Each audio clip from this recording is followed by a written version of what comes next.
جی السلام علیکم ورحمۃ اللہ وبرکاتہ. سب کو نیا سال مبارک. 2025 حقیقی آزادی کا سال ہے اور اس سال گھٹنوں پر آئے اس جعلی اور فسطائی نظام کو شکست ہوگی انشاءاللہ. یہ کہہ رہے ہیں عمران خان سب کو نیا سال کی مبارکباد دے رہے ہیں اور کہہ رہے ہیں کہ گھبرانا نہیں، یہ حقیقی آزادی کا سال ہے اور اس سال فسطائی نظام کو شکست ہوگی جو پہلے ہی گھٹنوں پر آ چکا ہے. عمران خان اڈیالہ جیل میں صحافیوں سے غیر رسمی گفتگو کر رہے تھے. عمران خان نے آج بڑی طویل گفتگو کی، نئے سال کی پہلی طویل گفتگو اور بڑی اہم باتیں کی. عمران خان کی ہی گفتگو پر آج کوئی اور موضوع میں اس میں شامل نہیں کر رہا کیونکہ ان کی آج نئے سال کی پہلی گفتگو ہے، طویل گفتگو ہے اور بڑی اہم گفتگو ہے. عمران خان نے کہا عمران خان کبھی گھبرائے گا نہیں، عمران خان ڈٹا رہے گا.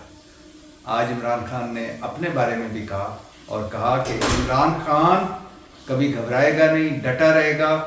عمران خان کہہ رہے تھے کہ اس آمرانہ دور میں شخصی آزادیوں کے خاتمے، بنیادی قانونی حقوق کی پامالیوں اور اداروں کی تباہی نے ملک کے نہ صرف سماجی اور سیاسی نظام بلکہ قانونی اور معاشی نظام کو بھی درہم برہم کر دیا ہے. اس میں کوئی شک نہیں.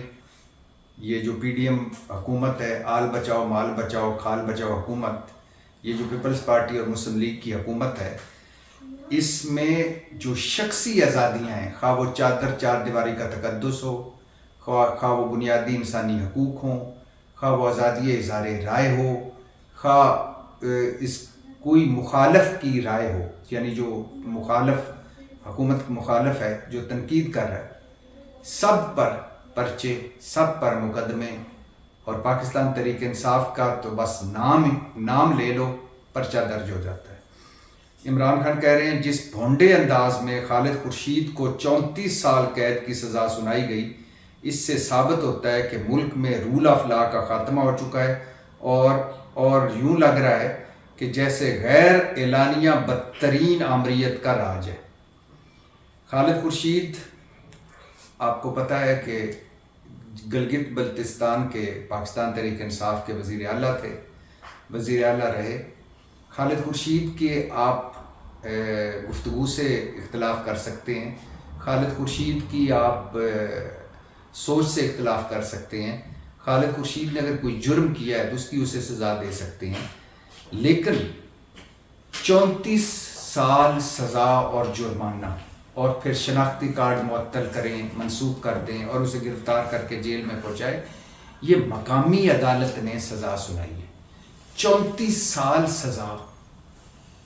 ایک دو اخباروں میں تو 36 سال کوٹ ہوئی ہے، لیکن 34 بھی کر لیں، 34 سال سزا. اب یہ عدالت ہے، عدالت کا احترام ہے، لیکن یہ کیا 34 سال کیا جرم کر دیا خالد خورشید نے کہ 34 سال سزا. عمر قید پاکستان میں جو سزا ہے وہ ہوتی ہے 14 سال، جو جب دن اور رات جب بندہ گرفتار ہو جاتا ہے پھر دن اور رات تو وہ 6-6.5 سال بنتی ہے. 34 سال سزا. عمران خان کہہ رہے ہیں کتنا بھونڈا انداز ہے، کتنے بھونڈے انداز میں یہ سزا سنائی گئی ہے. عمران خان کہہ رہے ہیں کہ مشرف دور میں بھی ہم فوج کی مداخلت پر تنقید کرتے رہے، لیکن اس کے باوجود ہمیں اس قسم کی جبر و فسطائیت کا سامنا نہیں کرنا پڑا. عمران خان کہہ رہے ہیں کہ مغلہ تحریک سے پہلے بھی ہم فوج کی سیاسی مداخلت کے خلاف بھرپور تنقید کرتے تھے، لیکن تب اس طرح لوگوں کے ساتھ سلوک نہیں کیا جاتا تھا. عمران خان کہہ رہے ہیں کہ آئینی عدالت بنا کر پورے عدالتی نظام کو تباہ کیا گیا اور قاضی فائز عیسیٰ کی باقیات کو عدالتی نظام کا قبضہ دے دیا گیا. عمران خان جسٹس امین الدین کے بارے میں بات کر رہے ہیں کیونکہ وہ آئینی بینچ کے سربراہ ہیں، اور جسٹس امین الدین کے بارے میں آپ سب کو پتہ ہے قاضی فائز عیسیٰ کے فیوریٹ جج رہے، اور قاضی فائز عیسیٰ کا جو فیوریٹ پسندیدہ بینچ ہوتا تھا اس میں جسٹس امین الدین اس کا حصہ ہوتے تھے. ایک جسٹس امین الدین اور جسٹس نعیم افغان، ان پر مشتمل قاضی فائز عیسیٰ